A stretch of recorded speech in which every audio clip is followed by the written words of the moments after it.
бо мақсади минбаъд низ мӯътадил нигоҳ доштани вазъи беҳдоштӣ дар қаламрави мамлакат вобаста ба сирояти коронавирус ситоди ҷумҳуриявӣ оид ба пурзур намудани чораҳои зидди эпидемӣ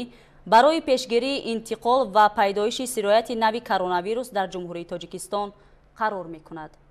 Вазорати тандурустӣ ва ҳифзи иҷтимоии аҳолӣ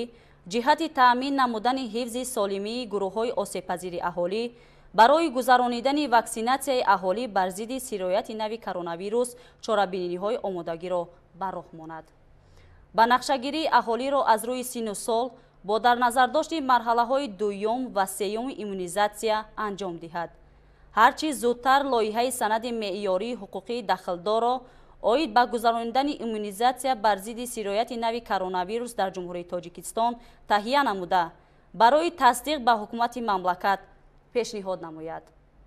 Вазоратҳои корҳои хориҷӣ, молия, рушди иқтисод ва савдо,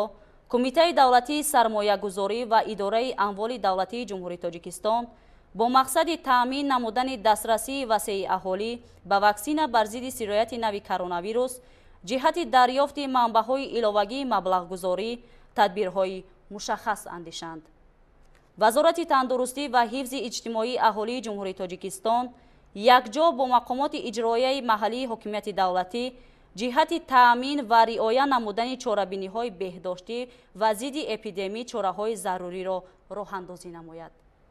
Вазоратҳои тандурустӣ ва ҳифзи иҷтимоии аҳолӣ, фарҳанг, Кумитаи телевизион ва радиои назди ҳукумати ҷумҳурии Тоҷикистон бо ҷалби васеъи воситаҳои ахбори омма тадбирҳои фаҳмондадиҳиро байни аҳолӣ оид ба масъалаҳои пешгирӣ намудани пайдоиш, паҳншавии сирояти нави коронавирус ва моҳияти ваксинатсия